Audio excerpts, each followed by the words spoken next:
ನಮಸ್ಕಾರ. ನೀವು ನೋಡ್ತಾ ಇದ್ದೀರಾ ಟಿವಿ ವಿಕ್ರಮ. ನಾನು ಸೌಮ್ಯ. ವೀಕ್ಷಕರೇ, ಲೋಕಸಭಾ ಚುನಾವಣೆಯನ್ನ ಎದುರಲ್ಲೇ ಇಟ್ಕೊಂಡು ಯಾರಾದ್ರೂ ಇಂಥ ರಿಸ್ಕಿಗೆ ಕೈ ಹಾಕೋಕೆ ಸಾಧ್ಯನಾ? ದೇಶದ ಅತಿ ದೊಡ್ಡ ವೋಟ್ ಬ್ಯಾಂಕ್ ಅನ್ಸ್ಕೊಂಡಿರೋ ಮುಸಲ್ಮಾನರನ್ನ ಎದುರಾಕೊಳ್ಳೋದು ಹುಡುಗಾಟದ ಮಾತಾ? ಅಲ್ಪಸಂಖ್ಯಾತರ ಓಲೈಕೆ ಮಾಡೋದೇ ರಾಜಕಾರಣಿಗಳ ಶಕ್ತಿ ಅನ್ನೋ ಹಾಗೆ ಆಗಿರುವಾಗ ಅವರನ್ನ ಯಾರಿಗಾದ್ರೂ ಕೆಣಕೋದಕ್ಕೆ ಸಾಧ್ಯ ಇದೆಯಾ? ಸಾಧ್ಯ ಇದೆ, ಆದರೆ ಅದು ಎಲ್ರಿಗೂ ಅಲ್ಲ. ಮೋದಿಜಿ ಮತ್ತು ಯೋಗಿಜಿಗೆ ಮಾತ್ರ ಸಾಧ್ಯ. ಅದರಲ್ಲೂ ಇಂಥ ವಿಷಯದಲ್ಲಿ ಉತ್ತರ ಪ್ರದೇಶದ ಸಿಎಂ ಯೋಗಿ ಆದಿತ್ಯನಾಥ್ ಅವರು ಮೋದಿಜಿಗಿಂತ ಒಂದು ಕೈ ಮೇಲೆ ಅಂದ್ರೂ ತಪ್ಪಿಲ್ಲ ಬಿಡಿ. ಎಸ್, ಯೋಗಿಜಿ ಅಂದ್ರೆ ಅದು ನಿಜವಾದ ಹಿಂದೂ ಹುಲಿ, ರಿಯಲ್ ಫೈರ್ ಬ್ರ್ಯಾಂಡ್. ಇವತ್ತು ಯೋಗಿಜಿಯನ್ನ ಮನಸಾರೆ ಹೊಗಳೋದಕ್ಕೆ ಕಾರಣ ಏನು ಗೊತ್ತಾ? ಉತ್ತರ ಪ್ರದೇಶದಲ್ಲಿ 16,000 ಮದ್ರಾಸಗಳಿಗೆ ಬೀಗ ಜಡಿಯೋಕೆ ಆರ್ಡರ್ ಮಾಡಿದ್ದಾರೆ ಯೋಗಿಜಿ ಅವರು. ಎಲೆಕ್ಷನ್ ಟೈಮಲ್ಲಿ ಇಂಥ ಒಂದು ಹೆಜ್ಜೆ ಇಡೋದಕ್ಕೆ ಒಂದಲ್ಲ 8 ಗುಂಡಿಗೆ ಇರಬೇಕು. 16,000 ಮದ್ರಾಸ ಮುಚ್ಚಿಸೋದಂದ್ರೆ ಸುಮಾರು ಬರೀ ಉತ್ತರ ಪ್ರದೇಶದಲ್ಲೇ 2 ಕೋಟಿ ಮುಸಲ್ಮಾನರನ್ನ ಎದುರು ಹಾಕೊಂಡ ಹಾಗೆ. ಯೋಗಿಜಿ ಅಂದ್ರೆ ಅದು ಡೋಂಟ್ ಕೇರ್ ಪರ್ಸನಾಲಿಟಿ. ಅದೇನಾಗತ್ತೆ ನೋಡೇ ಬಿಡೋಣ ಅನ್ನೋದು ಯೋಗಿಜಿ ಸ್ಟೈಲ್. ಬುಲ್ಡೋಸರ್, ಎನ್ಕೌಂಟರ್, ರಾಮ್ ನಾಮ್ ಸತ್ಯ ಹೇ, ಇದು ಯೋಗಿಜಿಯ ಮಂತ್ರ. ಓಲೈಕೆ, ತುಷ್ಟೀಕರಣ, ಇಂಥ ಪದಗಳನ್ನೆಲ್ಲ ಯೋಗಿಜಿ ಉತ್ತರ ಪ್ರದೇಶದ ಡಿಕ್ಷನರಿಯಿಂದನೇ ಕಿತ್ತು ಬಿಸಾಡಿದ್ದಾರೆ. ವೀಕ್ಷಕರೇ, ಇದೇ ಮಾರ್ಚ್ 22ನೇ ತಾರೀಕು ಉತ್ತರ ಪ್ರದೇಶದ ಅಲಹಾಬಾದ್ ಹೈಕೋರ್ಟ್ನ ಲಕ್ನೋ ಪೀಠ ಒಂದು ಮಹತ್ವದ ತೀರ್ಪನ್ನು ನೀಡಿತು. ಉತ್ತರ ಪ್ರದೇಶ ಮದ್ರಾಸ ಎಜುಕೇಷನ್ ಆಕ್ಟ್ 2004 ಅಂದ್ರೆ ಉತ್ತರ ಪ್ರದೇಶ ಮದ್ರಾಸ ಶಿಕ್ಷಣ ಕಾಯ್ದೆ 2004 ಇದು ಅಸಂವಿಧಾನಿಕ ಅಂತ ಹೈಕೋರ್ಟ್ ತೀರ್ಪು ಕೊಡ್ತು. ಇದಕ್ಕೆ ಯಾವುದೇ ಸಂವಿಧಾನಿಕ ಮಾನ್ಯತೆ ಇಲ್ಲ ಅನ್ನೋ ತೀರ್ಪು ಹೊರಗೆ ಬಂದ ಕೂಡಲೇ ಅಲ್ಲಿಯ ಮುಸಲ್ಮಾನ ಲೀಡರ್ಗಳು ಬೆಂಕಿ ಉಗುಳೋಕೆ ಶುರು ಮಾಡಿದ್ರು. ಅಜೀಜಿಯ ಇಜಾಜುತ್ತುಲ್ ಉಲೂಮ್ ಮದ್ರಾಸದ ಮ್ಯಾನೇಜರ್ ಅಂಜುಮ್ ಖಾದ್ರಿ ಹೈಕೋರ್ಟ್ನ ಈ ತೀರ್ಪಿನ ವಿರುದ್ಧ ಅಪೀಲ್ ಕೂಡ ಹೋದ್ರು. ಅದಕ್ಕೆ ಯುಪಿಯ ಅಲ್ಪಸಂಖ್ಯಾತ ಕಲ್ಯಾಣ ಇಲಾಖೆ ಬೆಂಬಲ ಕೂಡ ಕೊಡ್ತು. ಆದರೆ ಯೋಗಿ ಆದಿತ್ಯನಾಥ್ ಅವರ ಅಬ್ಜೆಕ್ಷನ್ಗಳಿಗೆ ಸೊಪ್ಪೇ ಹಾಕಿಲ್ಲ. ನೇರವಾಗಿ ಆರ್ಡರ್ ಪಾಸ್ ಮಾಡೇ ಬಿಟ್ರು. 16,000 ಮದ್ರಾಸಗಳಿಗೆ ಬೀಗ ಹಾಕ್ಸಿ ಅಂದ್ರು. ಎಸ್, ದೇಶದಲ್ಲಿ ಒಟ್ಟು 25,000 ಮದ್ರಾಸ ಇದೆ. ಅದರಲ್ಲಿ 16,000 ಮದ್ರಾಸ ಯುಪಿಯಲ್ಲೇ ಇದೆ. ಈ ಮದ್ರಾಸಗಳು ಸಂಪೂರ್ಣವಾಗಿ ಅಸಂವಿಧಾನಿಕವಾಗಿ ನಡೀತಾ ಇರೋದು.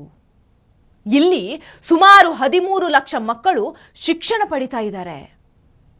ಏನ್ ಶಿಕ್ಷಣ ಪಡಿತಿದ್ದಾರೆ ಅಂತ ಕೇಳೋ ಹಾಗಿಲ್ಲ. ಯಾಕಂದ್ರೆ ಮದ್ರಾಸಗಳಲ್ಲಿ ಏನ್ ಹೇಳ್ಕೊಡ್ಬೇಕು, ಏನ್ ಹೇಳ್ಕೊಡ್ಬಾರ್ದು ಅಂತ ತೀರ್ಮಾನಿಸೋ ಹಕ್ಕು ಸರ್ಕಾರಕ್ಕೆ ಕೊಟ್ಟೇ ಇಲ್ಲಲ್ವಾ? ಆದ್ರೆ ಈಗ ಕೋರ್ಟ್ ಈ ಮದ್ರಾಸಗಳಲ್ಲಿ ಕೊಡ್ತಾ ಇರೋ ಶಿಕ್ಷಣ ಅಸಂವಿಧಾನಿಕ ಅಂತ ಹೇಳಿದ್ದಾಗಿದೆ. ಮದ್ರಾಸ ಎಜುಕೇಷನ್ ಆಕ್ಟ್ ಅನ್ನು ಕೂಡ ಕಸದ ಬುಟ್ಟಿಗೆ ಹಾಕಿದೆ. ಸೊ ಈಗ ಯೋಗಿಜಿ ಎಂಟರ್ ಆಗಿದ್ದಾರೆ. ಚೀಫ್ ಸೆಕ್ರೆಟರಿ ದುರ್ಗಾ ಶಂಕರ್ ಅವರು ಈಗಾಗಲೇ ಸಮಿತಿ ರಚನೆ ಮಾಡಿ ಮದ್ರಾಸಗಳನ್ನು ಮುಚ್ಚಿಸೋ ಪ್ರಕ್ರಿಯೆ ಶುರು ಮಾಡಿಸಿದ್ದಾರೆ. ಹಾಗಾದ್ರೆ ಅಲ್ಲಿ ಓದ್ತಾ ಇದ್ದ ಮಕ್ಕಳ ಗತಿ ಏನು? ಮುಸಲ್ಮಾನ ಮಕ್ಕಳಿಗೆ ಇಂಥ ಅನ್ಯಾಯನ ಅಂತ ನಿಮಗೆ ಅನಿಸ್ತಾ ಇದೆಯಾ? ಖಂಡಿತ ಯಾವ ಅನ್ಯಾಯವೂ ಆಗಿಲ್ಲ. ಇಷ್ಟು ದಿನ ಅವರಿಗೆ ನಿಜವಾಗ್ಲೂ ಅನ್ಯಾಯ ಆಗ್ತಾ ಇತ್ತು. ಕಾಂಪಿಟೇಟಿವ್ ಶಿಕ್ಷಣದಿಂದ ಮುಸ್ಲಿಂ ಮಕ್ಕಳು ವಂಚಿತರಾಗ್ತಾ ಇದ್ರು. ದೇಶದಲ್ಲಿ ಎಲ್ಲಾ ಮಕ್ಕಳು ಒಂದು ರೀತಿ ಶಿಕ್ಷಣ ಪಡೆದ್ರೆ ಮುಸಲ್ಮಾನ ಮಕ್ಕಳು ಬರೀ ತಮ್ಮದೇ ಸಿಲೆಬಸ್ ಇಟ್ಕೊಂಡು ಕಲಿತಾ ಇದ್ರು. पढ़ाई कितने तक की है? 10th class. 10th class. देश का पीएम कौन है? बताइए. देश का पीएम कौन है? जगन. मदरसे में जी. तो मदरसे में कभी ये नहीं बताया गया कि देश का पीएम कौन है, देश का प्रधानमंत्री कौन है, वो नहीं बोले. देश का राष्ट्रपति कौन है? मदरसे में पढ़ाई की है जी. इधर आइए, क्या नाम है आपका? अभी दिव्यराज दिव्यराज. कौन सी क्लास में पढ़ते हैं? थर्ड क्लास में. देश का प्रधानमंत्री कौन है? मोदी जी। मोदी जी. बिल्कुल, अगर देखिए राष्ट्रगान वही जंगल मंगल है, वही जंगल मंगल है, वही जंगल मंगल है. जनगण मन अधिनायक जी। और बिल्कुल गाया जाता है, मदरसों में गाया जाता है। तो हुकूमत ये कह रही है कि राष्ट्रगान गाए, हम लोग गाते हैं, बिल्कुल गाते हैं राष्ट्रगान। हाँ जी, राष्ट्रगान आप गाएंगे राष्ट्रगान? जितना आता है उतना गा लूंगा मैं। अच्छा, कितना आता है आपको? बोल जनगण अधिनायक जय है, भारत उत्कल बंगा। तो यही तो अधिनायक जय है, भारत उत्कल बंगा। ये बताइए किसमें पढ़ा है, मदरसे में पढ़ा या स्कूल? मैं मदरसे में पढ़ता हूँ जी। मदरसे में वही Islamic books, particularly Islamic books पढ़ाई जाती है और कुछ इंग्लिश वगैरह भी पढ़ाई जाती है। मदरसे में क्या आपको विज्ञान, क्या गणित पढ़ाया जा रहा है? नहीं, गणित नहीं पढ़ाई जाती। मैं सवाल ये पूछ रहा हूँ, जो 3 तलाक बैन किया गया, इसको आप लोग मान रहे हैं कि नहीं मान रहे? सही है कि नहीं? कौन? बिल्कुल हमारे शरीयत के खिलाफ है, उसको बिल्कुल नहीं मान सकते। जो चीज पढ़ रहे हैं हम संविधान को इसलिए मानते हैं कि संविधान हमें हमारी मजहबी आजादी देता है, लेकिन जो मजहबी आजादी ना दे वो संविधान ही नहीं है। भारत का राष्ट्रपति कौन है? भारत मुर्मू जी, मुर्मू जी। राष्ट्रपति का नाम नहीं आता। ಅಲ್ಲಿ ಭಯೋತ್ಪಾದನೆ ಕಲಿಸಿದ್ರು ಯಾರು ಪ್ರಶ್ನಿಸೋ ಹಾಗಿಲ್ಲ. ದೇಶದ್ರೋಹಿ ಮನಸ್ಥಿತಿಯನ್ನ ಬೆಳೆಸಿದ್ರು ಕ್ವೆಶ್ಚನ್ ಮಾಡೋ ಹಾಗಿಲ್ಲ. ಮೂಲಭೂತವಾದ ಕೋಮುವಾದ ಇಂಥವನ್ನೇ ಕಲಿಸಿದ್ರು ಕೇಳೋ ಹಾಗಿಲ್ಲ. ಇಂಥ ಸ್ಥಿತಿ ಇತ್ತು. ಆದರೆ ಈಗ ಆ ಮಕ್ಕಳ ಭವಿಷ್ಯ ರೂಪಿಸೋಕೆ ಮುನ್ನುಡಿ ಬರೆದಿದ್ದಾರೆ ಯೋಗೀಜಿ ಅವರು. ಇದು ಮಂಕುಬೂದಿ ಅಂಟಿಸ್ಕೊಂಡಿರೋ ಮುಸಲ್ಮಾನರಿಗೆ ಅರ್ಥ ಆಗಬೇಕು ಅಷ್ಟೇ. ಈಗ ಮದ್ರಾಸಗಳಿಗೆ ಒಂದು ಆಯ್ಕೆ ಇದೆ. UP ಬೋರ್ಡ್, CBSE ಅಥವಾ ICSE ಸಿಲೆಬಸ್ಗಳನ್ನು ಫಾಲೋ ಮಾಡ್ತೀವಿ ಅಂದರೆ ಅಂಥ ಮದ್ರಾಸಗಳು ಮತ್ತೆ ಓಪನ್ ಆಗ್ತವೆ. ಅಲ್ಲಿ ಮಕ್ಕಳು ಕಲಿಬಹುದು. ಆಗ ಆ ಮದ್ರಾಸದ ಮಕ್ಕಳು ಕೂಡ ಬೇರೆ ಸರ್ಕಾರಿ ಮತ್ತು ಖಾಸಗಿ ಶಾಲೆಗಳ ಹಾಗೆ ಪಾಠ ಕಲಿತಾರೆ, ಎಕ್ಸಾಮ್ ಬರೀತಾರೆ. ಅದಕ್ಕೆ ಮದ್ರಾಸ ಒಪ್ಕೊಂಡಿಲ್ಲ ಅಂದರೆ ಸಿಂಪಲ್, ಬೀಗ ಬೀಳುತ್ತೆ ಅಷ್ಟೇ. ಮುಂದಿನ ದಿನಗಳಲ್ಲಿ ಆ ಮದ್ರಾಸ ಬಿಲ್ಡಿಂಗ್ ಸರ್ಕಾರಿ ಶಾಲೆಯಾಗಿ ಬದಲಾಗುತ್ತೆ ಅಥವಾ ಆ ಮದ್ರಾಸದ ಮೇಲೆ ಬುಲ್ಡೋಸರ್ ಹತ್ತುತ್ತೆ. ಇನ್ನು ಈ ಮುಚ್ಚಿರೋ ಮದ್ರಾಸಗಳಲ್ಲಿ ಓದ್ತಾ ಇರೋ ಮಕ್ಕಳನ್ನ ಸರ್ಕಾರಿ ಶಾಲೆಗೆ ಸೇರಿಸೋದಕ್ಕೂ ಸರ್ಕಾರ ವ್ಯವಸ್ಥೆ ಮಾಡಿದೆ.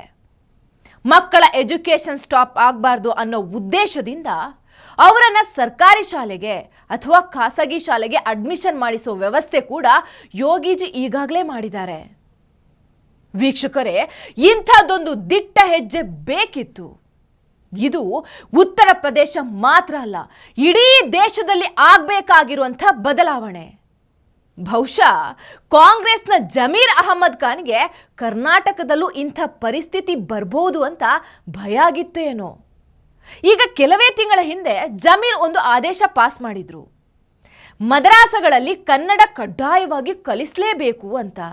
ಜೊತೆಗೆ ಕೋರ್ ಸಬ್ಜೆಕ್ಟ್ ಇಂಗ್ಲಿಷ್, ಗಣಿತ, ವಿಜ್ಞಾನ, ಸಮಾಜ ಎಲ್ಲವನ್ನ ಕಲಿಸಬೇಕು ಅಂತ.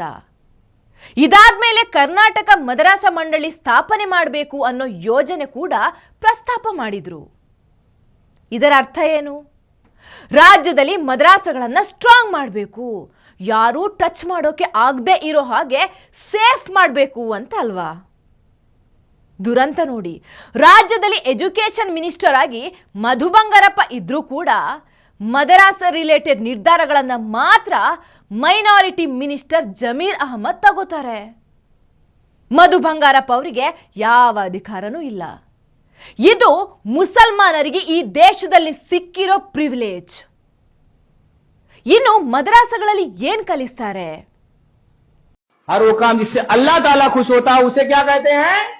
इबादत कहते हैं। तो इबादत कहते हैं दिवाली मनाने से अल्लाह खुश होगा? अच्छा, होली खेलने से अल्लाह खुश होगा?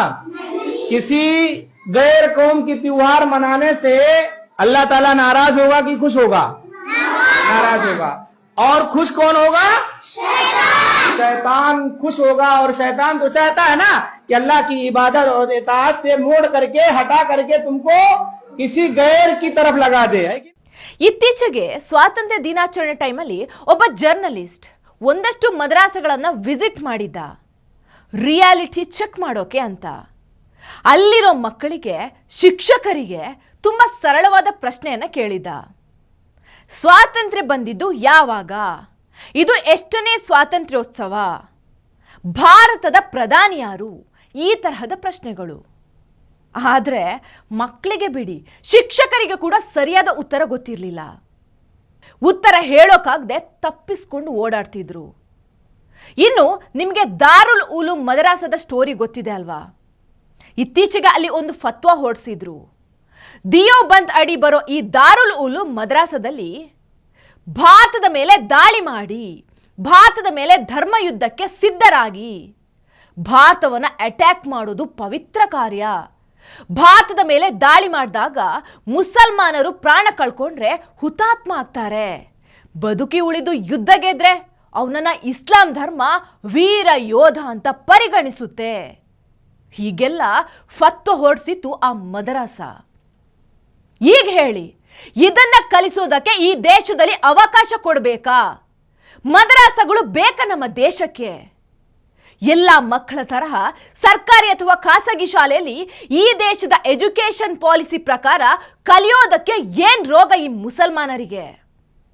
Hats off to Yogiji. ಕಠಿಣವಾದ ನಿರ್ಧಾರವನ್ನೇ ತಗೊಂಡ್ರೂ ಕೂಡ ಸರಿಯಾಗೇ ಇದೆ. ಉತ್ತರ ಪ್ರದೇಶದಲ್ಲಿ ಯೋಗಿಜಿ ತಗೊಂಡಿರೋ ಈ ನಿರ್ಧಾರ ಬೇರೆ ರಾಜ್ಯಗಳಿಗೂ ಸ್ಫೂರ್ತಿ ಆದ್ರೆ ದೇಶದಾದ್ಯಂತ ಇರೋ ಅಷ್ಟೂ ಮದ್ರಾಸಗಳು ಮುಚ್ಕೊಂಡು ಹೋಗ್ತವೆ. ಈ ದೇಶದಲ್ಲಿ ಭಯೋತ್ಪಾದನೆ, ದೇಶ ವಿರೋಧಿ ಚಟುವಟಿಕೆ, ಕೋಮುವಾದ 100% ನಿಂತು ಹೋಗುತ್ತೆ. ರಿಯಲ್ ಸೆಕ್ಯುಲರಿಸಂಗೆ ಜೀವ ಬರುತ್ತೆ. ನಿಮ್ಮ ಅಭಿಪ್ರಾಯವನ್ನ ಏನು ಅಂತ ಕಮೆಂಟ್ ಬಾಕ್ಸ್ ಅಲ್ಲಿ ತಿಳಿಸಿ. ಹಾಗೆ ಯೋಗಿಜಿಗೊಂದು ಅಭಿನಂದನೆ ತಿಳಿಸಿ. ಟಿವಿ ವಿಕ್ರಮ, ದೇಶ ನಿಮ್ಮ ಕೈಯಲ್ಲಿ. ಈ ಕಾರ್ಯಕ್ರಮ ನಿಮಗೆ ಇಷ್ಟ ಆಗಿದ್ದಲ್ಲಿ ಲೈಕ್, ಶೇರ್ ಹಾಗೂ ಕಮೆಂಟ್ ಮಾಡಿ. ಟಿವಿ ವಿಕ್ರಮದ ಕಾರ್ಯಕ್ರಮಗಳನ್ನು ನಿರಂತರವಾಗಿ ವೀಕ್ಷಿಸಲು ಸಬ್ಸ್ಕ್ರೈಬ್ ಮಾಡಿ, ಬೆಲ್ ಐಕನ್ ಒತ್ತಿ.